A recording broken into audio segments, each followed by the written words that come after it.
Tere, te kuulate Kaugen Külen podcasti. Oleme täna siin Kodavere pärimuskeskuse välihoovis ja meil on külas Miga Keränen. Tervist! Kõik kuulajad, kes ei tea, siis me tegime seda ükskord veel, kuid kui hakkasin monteerima, sain aru, et failid on korrupeerunud ja enam sellest midagi ei tule. Ehk siis tahan tänada teid, et olete nii vastutulelik meie taskuhäälingul olnud. Ja alustuseks tahan küsida, et kuidas teil läheb? Väga hästi, et jalka MM algab kohe. Mõni päev on veel alguseni ja see on minu jaoks aja arvamise versta post, et minu aja arvamine käib jalgpalli MM-ide ja EM-ide järgi. Kena. Lugesin eile teie raamatut Saunarahu ja seal te ütlesite, et te tulite Tartusse juba aastal 1993. Vastab tõele, et see oli üsna ammu, et sellest ajast peale on Tartu olnud minu kodusadam, kuigi ma olen ka elanud vahel natuke mujal. Kuid mis on selle pika aja jooksul muutunud Tartus, kas paremaks, halvemaks? No eks muutusi on igasuguseid, aga laias laastus Tartu pole kaotanud suurt midagi sellest võlust, mis tal oli tollal ja see on väga positiivne. Ma arvan, et põhjus on selles, et ikkagi tudengeid tuleb pidevalt juurde, osad lähevad ära, aga alati tuleb uusi noori tudengeid ja linn on kogu aeg nooruslik ja see on väga vahva. Teiega Saunarahus rääkisite kuskil alguse poole, et kui soomlane räägib, siis ta räägib pikalt ja kui on paus, siis veel ei sega vahele ja ootad natuke ja Eestis on puhta vastupidi. Et mis veel on eestlastel ja soomlastel siukest? No ma ei ole enam ei märka kõike seda nii hästi nagu varem, kuid ma olin just 6 aega Soomes ja Tartus vaatasin, et miks inimesed on nii kurvad, kes jalutavad tänava peal. Et kuidagi tundus korraks, et on siis mingisugune vahe selles, et elasin Jyväskylä nimelises linnas, mis on umbes nagu Tartu. Reippa sammuga rõõmsaid inimesi nägin seal ja kui ma tulin Tartusse, ma ehmusin korraga, et seda vaatepilti, mis ma nägin, aga see võib ka vabalt olla selline juhus, et see ei pruugi veel midagi tähendada, aga ma olen varem natukene samal teemal märganud, et klienditeenindajad on Soomes väga lahedad ja ma ise ei suuda kunagi naeratada piisavalt vastu neile, kui nad mulle naeratavad ja minuga suhtlevad, ma mõtlen, ja püüan nagu anda endast parimaga, et ma olen ikkagi selline veidi uimasem. Äkki te olete juba nagu eestistunud? No mulle ka tundub, et midagi taolist seal on. Aga see on huvitav, jah. Et neid erinevusi ma usun, et märkab paremini keegi, kes näiteks läheb Soome esimest korda. Räägime natuke raamatutest, teie raamatutest, kui täpsem olla. Kindlasti küsisin seda eelmine kord. Et mida on ühist heal jalgpalluril ja ka heal kirjanikul? Nad teevad tööd väga palju. Ma mäletan isegi seda küsimust ja mäletan ka oma vastust, et ega siis oma valdkonnas ei jõua tippu kui niisama andekusega. Andekust kulub ära ikkagi, kui sul andekust on. See on ju hea asi. Aga tööd pead tegema, lugema peab kõvasti ja enda teksti kallal peab tööd tegema, et ega see ei ole puhas kuld, mis sa kohe kirjutad, vaid seda peab lihvima niimoodi, nagu on mingisugune muu, kas või jalgpallis siis trenni tegemine, et tippjalgpallurid ka teevad trenni pidevalt, et ega nad ei puhka oma lorberitel. kas te juba tunnete, et te olete siuke tipus? Muidugi olen, siin enam ei ole mõtet põdeda, et kui ma ütleksin, et ei tea, siis ma lihtsalt valetaksin, aga see, et ma olen nüüd jõudnud nii kaugele kirjanikuna, ei tähenda muidugi seda, et ma siin, et mul ei oleks huvi areneda. Loomulikult ma tahan saada paremaks kirjanikuks ja kirjutan ka, mulle tundub, et nagu järjest rohkem ka teistmoodi asju, uusi asju, et olgu kas või Saunarahu, et kui põhitöö on olnud Salaselts Ramps ja Suppilinna laste lugude kirjapanek, siis ma ikkagi alustasin Armando jalgpalluri sarja, siis olen teinud igasuguseid muid asju, kas või seesama Saunarahu, mis oli üks eriline projekt ja nüüd ma alustasin just uut projekti, kus ma rändan mööda Soome rahvusparke ja panen kirja oma mõtteid. Eile, kui uurisin veel teie kohta internetist asju, siis ma kuidagi ei leidnud, et mis on teie põhjus sellele, et enamus enda välja antud raamatuid kirjutate eesti keeles. Eesti keeles, ega seal on muidugi põhjuseid. Võib alati välja nuputada, aga elu on ju selline, et elus juhtuvad asjad loomulikul moel.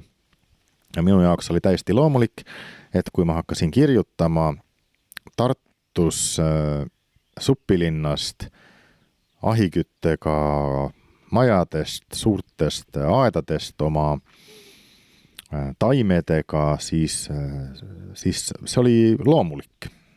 Ja lapsed ka on päriselt olemas ja need tegelased neil on prototüübid ja muidugi ma tahtsin, et need prototüübid saavad ka lugeda neid tekste, nii et eesti keeles kirjutamine oli täiesti loomulik ja samas ma olen ka vahel kirjutanud soome keeles niisama, et soome inimestele, et kuidagi tundus lahe, et Armando, kes Eestis elab Nõmmel ja tuleb maale Võrumaale jalkalaagrisse, et soomlaste jaoks oleks lastel ikkagi huvitav, kui ta elaks Helsingi külje all ja käiks kuskil Soomes maal laagris. Nii et seal ma tegevuse muutsin täitsa nagu lokaliseerisin, panin teise kohta Armando elama, aga Suppilinna lapsed elavad ikka Suppilinnas, et nad on küll soome keeles on Soppalinna ja läti keeles on kas Tšupasjems, kui ma mäletan õigesti,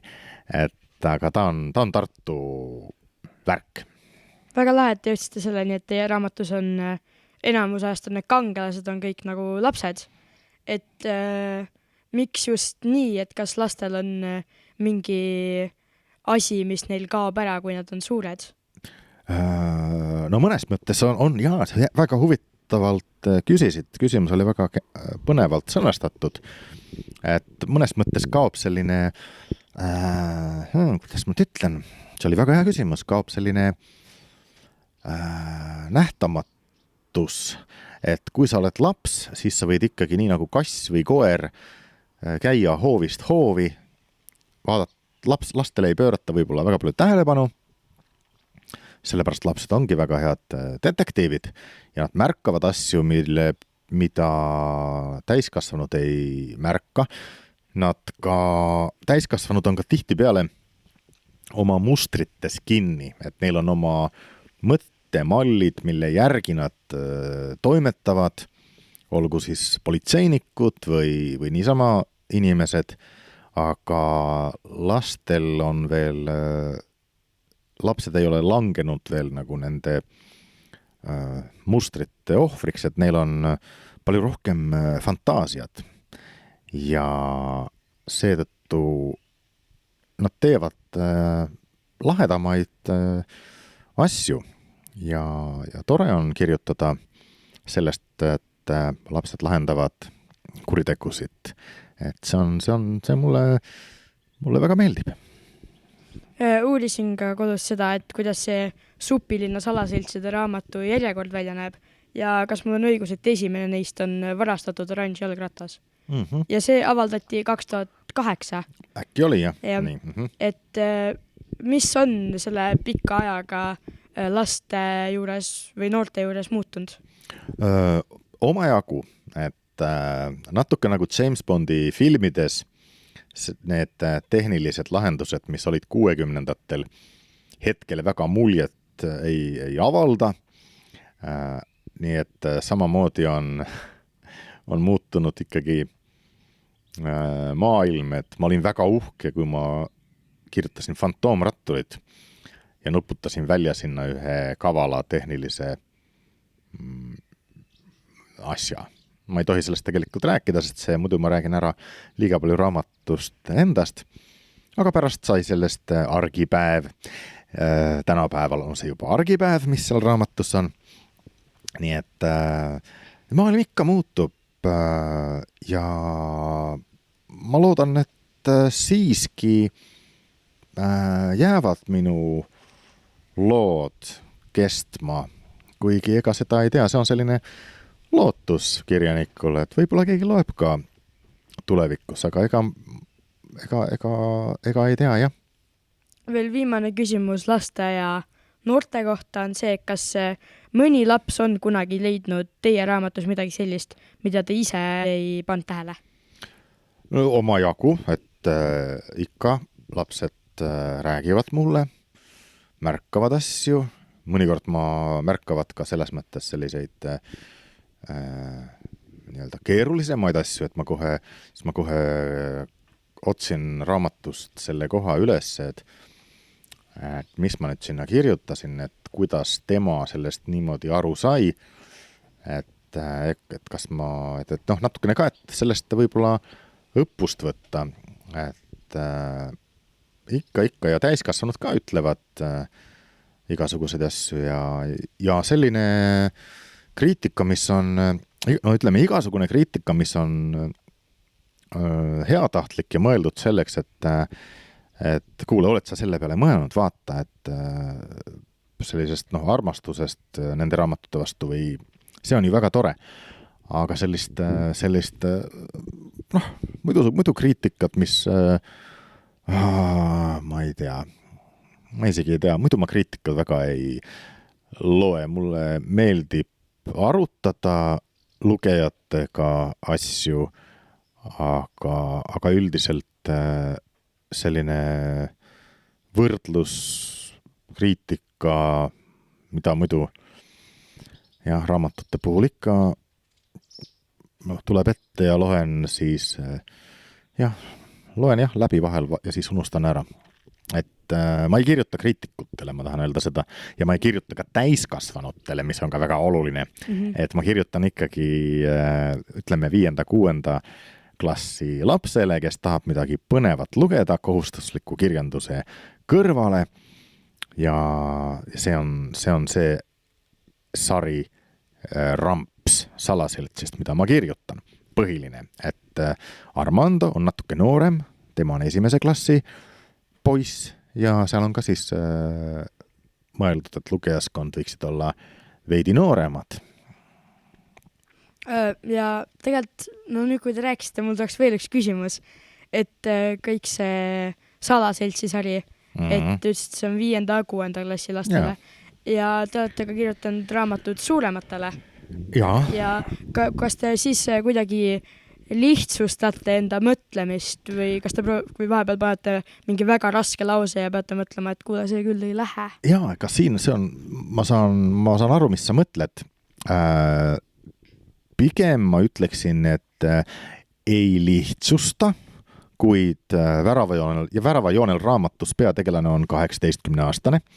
Siis on loomulik, et ta rõõmustab selle üle, et ta sai juhiload ja ta oskab sõita autoga ja ta teab, mis on sidur ja pidur ja 1. ja 2. ja 3. käik. Tegelikult teab seda ka võib-olla 1. klassi laps, aga see ei ole talle võib-olla nii huvitav see autoteema ikkagi sellisel kujul, nagu on Kallele, kes on 18-aastane. Et pigem on vaatenurk, on Armando raamatutes on vaatenurk sellelt kõrguselt, kui pikk on Armando ja Kalle Salonen Väravajoonel raamatus on peaaegu 2-meetrine poiss, siis tema vaatenurk on juba kõrgemalt. ja ta näeb maailma oma vaatevinklist. Et peategelane on jah teatud vanuses ja siis ma loodan, et see raamat huvitab neid, kes on umbes samas vanuses, sest nemad mõtlevad samasuguseid asju. Aga otseselt seda, et nüüd see ongi see, et tegelikult ma arvan, et väikeste laste ja põhikooli laste, kas või esimese ja teise klassi laste jutt tegelikult ta ei saa öelda, et oleks lihtne või see oleks selline kuidagi nagu vähem keeruline kui täiskasvanute jutt. Neil on isegi rohkem fantaasiat. Ja kui panna selline kirjanduse õpetajana väike laps kirjutama, siis esimese ja teise klassi lapsed kirjutavad igasuguseid lahedaid lugusid. Ja pigem hakkab siis see pidurduma, et 5. klassis on juba kõik kirjandid on juba samasugused. Ja kuidagi siis hakkab laps nagu sinna mustritesse, ta mõtleb, et kuidas ma pean kirjutama ja tal see hakkab tasapisi see selline hullumeelne fantaasiarikas selline lapsepõlv. Tal natuke, ta nagu ei taha, ei julge ka enam sellest rääkida ega kirjutada niimoodi nagu esimeses, teises, 3. klassis. Et selles mõttes kindlasti väikeste laste kirjandid või see, kuidas sa neile kirjutad, ei ole mitte mingil juhul kuidagi kergem või nagu lihtsam. Et samas vahet pole, kui kirjutad suurtele või väikestele, kui lause on väga pikk, siis ta on väga pikk ja väga pikk lause võib see, et väga pikk lause on põnev. Siis sa pead ikka väga juba pingutama. Ma sellisete suurte pikkade lausete sõber ei ole, kuigi ma praegu vist rääkisin juba ühte lauset 3 minutit. Väga tore. Ma mäletan, eelmine kord me rääkisime natuke ka sellest, et kuidas te kirjutate ja kuidas teil see mõtteviis töötab. Kas teil on mõni raamat, millega teil on siuke asi olnud, et saadate ta juba trükk ära ja siis te saate aru, et tegelikult ma oleks võinud seal midagi muud teha ja... Eriti ei ole, ma ei mõtle selle peale, et vahet pole, et raamat on valmis, et see on... Ega siis samamoodi, kui ma löön jalgpallis värava, parema jalaga löön värava niimoodi sinna vasakusse nurka, siis ega ma ei hakka mõtlema pärast, et äkki oleks pidanud lööma hoopis värava jalge vahelt värava. Kui on tehtud, siis on tehtud. Ja, siis ma mõtlen, siis ma ei mõtle eriti vanade raamatute peale, et intervjuude puhul küll ja siis, kui ma kirjutan uut lugu, siis ma võtan vanad raamatut ikkagi kõrvale ja vahel juhtub niimoodi, et mul Anton kukub purskkaevu ja siis ma mõtlen, et aga ta ju kukkus purskkaevu juba paar raamatut tagasi. Et kas ma panen ta veel kukkuma purskkaevu või mitte. Et, aga see on ka selline huvitav lugu nende purskkaevude ja veekogudega, et Antoni prototüüp, üks poiss nimega Rasmus, tema kippus väiksena, minu tütre sõber, ta kippus, kui ta nägi kuskil mingit vett, siis ta läks ja oli ka seal vees kohe jalgupidi või nägupidi. Vahet rääkisite ka nende tegelaste prototüüpidest jälle, siis mul oli siuke küsimus ka, et kas teil on mingi tegelane, mis on nagu teie järgi tehtud või kui ei ole, siis mis on üks tegelane, kes on kõige rohkem teie moodi? Ega eriti enda moodi pole eriti keegi, võib-olla natukene vanaisa on hiljem raamatutes, kuulutab oma elutõdesid võib-olla natuke nagu minu moodi, aga pigem ei ole, jah. Aga kes on kõige vähem teie moodi? Oi, nad peavad olema ikkagi enda moodi, et seal on mõni, ütleme seal, jah, alati paljud asjad on tegelikult sedasi, et ega ma kõike kirja ei pane. Et seal on palju asju, mida avastada ridade vahelt, nii et ja mul on raamatus ka tegelasi, kes mulle ei meeldi ja kes mõtlevad hoopis teistmoodi kui mina, aga see on väga oluline, sest muidu ei oleks, sest maailm on ka niimoodi olemas, ega siin on igasuguseid inimesi ja on ja mõtlevad erinevalt ja nii peab olema ka raamatus. Väga head vastused kõikidele küsimustele. Nüüd on veel üks tegelastega seotud küsimus, et kui te peaksite elama 1 aasta mõne oma tegelaste kehas või elama nende elu, siis kelle te valiksite? No, ma tahaks kindlasti olla Prantsuse bulldog Mati, sest ma tahaks teada, kui hea lõhna meel koeral on, et mida ta ikkagi kõike välja loeb, kui ta nuusutab põõsaid, siis nii huvitav on koertel see nuusutamine, et see on, ma arvan, et see on koerte jaoks sama põnev, nagu meie jaoks on internet. Kui Supilinna salaselts tegutseks aastal 2026, millist kuritegu nad uuriksid? Eks nad tegutsevadki tegelikult praegu, jah. Et hetkel ma kirjutan 15. raamatut, 13. osa on valmis. Mari-Liisa Plats on alustanud piltide tegemist. 14. raamat on, käsikiri on kirjutatud. Seda raamatut hakkab toimetama ehk keeleliselt vigu otsima ja parandama varsti keeletoimetaja Kristina Leppist, ma loodan, et tema on nõus. Ja mina kirjutan 15. raamatut ja selle tegevus toimub jah, tänapäevas aastast 2026, nii et iga raamat on mul laias laastus, võib öelda, et kui raamat ilmub näiteks 2026, siis see raamat räägib sellest, mis toimus aasta või 2 tagasi. Eelmine kord me esimest korda kohtusime. Minu esimene küsimus teile oli, et kas te olete teinud ikka mitu podcasti? Vastus oli sellele jah. Ja nüüd ma tahan teilt küsida, et millisele küsimusele olete te elu jooksul kõige rohkem vastanud? Tead, sellega on niisugune lugu, et ma ju esinen koolides ka kogu aeg ja mõni ka küsib vahel, et kuidas sa jaksad, ma olen käinud 100 koolides ja podcastides, mitte nüüd 100, aga kui ma siit hakkan sõitma Tartu poole, ma ei mäleta ühtegi küsimust, mis sa oled küsinud. Et kui just keegi ei tuleta meelde, et tead, me rääkisime sellest, siis ma mõtlen, et oli juttu, oli küll juttu sellest, et mina ei mäleta küsimusi, mis minu käest küsitakse, et ja selles mõttes ka alati on tore tulla kohtuma ajakirjanikega ja noorte podcasti tegijatega, sest et põnev on endalgi kuulda, et mis küsimusi mulle esitatakse. Veel selle teemaga edasi minna on mul siuke küsimus, et mis on üks asi, mida inimesed teie kohta sageli arvavad, aga ei vasta tegelikult tõele? Neid on päris palju ja ma ei olegi kindel, kas ma tahangi nüüd väga kõike seda nagu rääkida, et muidugi üks asi, et ma olen mees.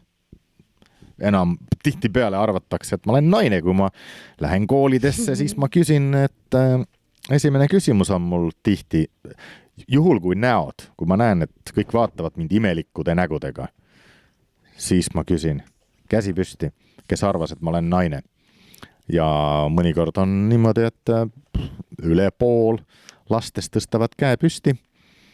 Neil pole õrna aimugi, et Mika on mehe nimi.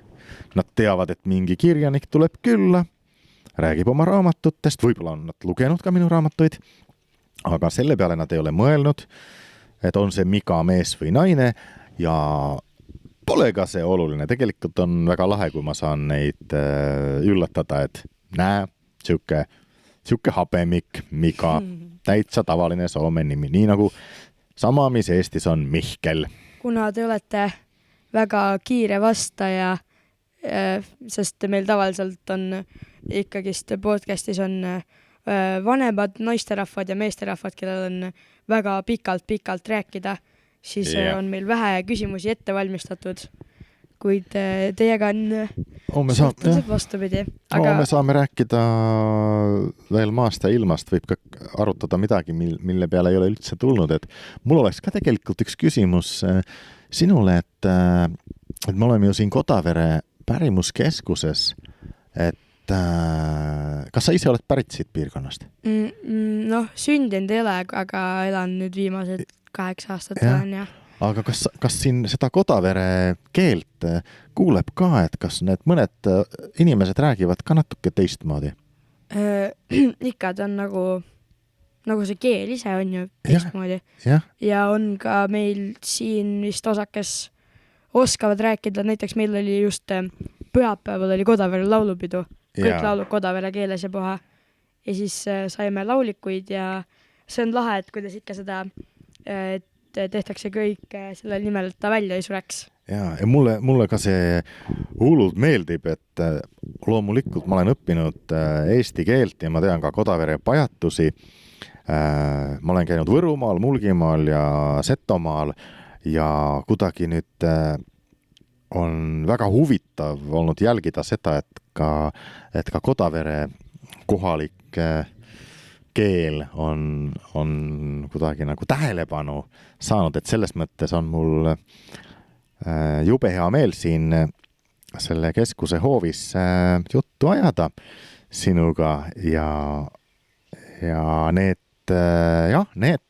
üks nõu, mida ma annaks kõigile, kes tahavad kirjanikuks hakata, on see, et tasub kuulata, mida vanaemad ja vanaisad räägivad, sest nad kasutavad võib-olla selliseid sõnu, mida mitte keegi teine ei kasuta ja see võib olla selline mingisugune tarkus ja teadmine vanast ajast, mis on ainulaadne, mis ongi võib-olla ainult sinu perekonnas või selles piirkonnas säilinud. Et see on selline rikkus, et minu arvates on mitmekesisus, on ta siis keeleline mitmekesisus või see, et metsas on väga palju erinevaid liike või et inimesed on ka mitmelt poolt siis kõik see kultuuriline rikkus, et mina usun, et see teeb elu huvitavaks, et väga kahju oleks, kui me tõesti kõik räägiksime inglise keelt näiteks, et inglise keel mulle meeldib, aga ma ikkagi mulle hullult Eestis ka meeldib see, et see on väike pindalalt, aga siin räägitakse nii palju erinevaid keeli. Mul on ikka, tegelikult on mingi üks küsimus teile veel. Millist raamatut peaks iga tartlane ühe korra läbi lugema vähemalt? No kuna neid raamatuid on nii palju, et siis, aga esimene, mis mulle tuli pähe, on Karl Ristikivi Inimese teekond. Aga miks see mulle pähe turgatas, seda ma ei oskagi seletada. Ja nüüd veel lõppu see küsimus, mis veel igas episoodis on, et kas te soovitaksite kuhugile mingil üritusele inimestel minna või mingit raamatut lugeda või mis te veel tahate lõppu öelda? Suvisel ajal mina ei taha eriti teha plaane, sest palju huvitavam on, kui elad selle järgi, mis püüad, kas või natukene elada looduse järgi, et kui ilm on niisugune, et võiks minna kuhugi loodusesse, siis tasub minna ja tuleb ka neid päevi, kui sajab vihma, siis on hea, kui on olemas raamat, mida lugeda. Aga selline, kui nutiseadmetega on tekkinud selline epideemia, et me kõik oleme tegelikult mingil määral sõltuvuses või kõigil on nagu probleem, et mida selle nutitelefoniga teha, kui ta kogu aeg heliseb ja pläriseb ja ka oodatakse, et sina ka vastad ja siis sa mõtled niimoodi appi, mis temal on, miks ta mulle praegu helistab, äkki on midagi tähtsat. Et selles mõttes nad on ju, vahel ongi midagi tähtsat, et aga võiks näiteks, nojah, et näiteks üks selline soovitus mul võiks olla, et kui lähed kontserdile, jäta mobiil koju, ära filmi seal, naudi seda kontserti. Et või kui lähed kuhugi muidu linna peale, proovi suvel teha niimoodi, et jätad mobiili koju, kui lähed kas või koeraga õue, et see mobiil ei oleks kogu aeg taskus, sest tegelikult kogu aeg ei pea olema kättesaadav. Et eile, ja mõnikord juhtub seda ka, et kui mobiili akku saab tühjaks, et noh, eile sai mul akku tühjaks, ma pidin koeraga välja minema, siis oli väga lahe, et me olime mitu tundi koeraga õues ja siis ma tead, ja mitu korda mu käsi läks taskusse, et kus see mobiil on, aga mobiili ju ei olnud, aga samas oli väga lahe. Et eks ma siis nägin õhtul, et keegi polnudki ju helistanud ka selle aja peale ja ei olnud ka Facebookis ühtegi Messengeris sõnumid ega mitte midagi, et midagi ei juhtu ja keegi kogu aeg ei pea see mobiil olema kaasas, et siis nagu vaatad jälle maailma hoopis teise pilguga, kuulad kontserti teiste kõrvadega, kui sa ei pea ja vaatad need, no kas või kontserdil või kuskil, loodus teise pilguga, kui sa ei mõtle selle peale, et ma pean nüüd sellest tegema pildi Facebooki või kuhugi Instagrami. Aitäh kuulajatele, et te kuulasite ja aitäh ka teile, et meile teise korra sihukese võimalus andsite. Jälgige meid Facebookis ja kõik need sotsiaalmeediakanalid ja kohtume juba järgmisel korral. Seda aega. Aitäh!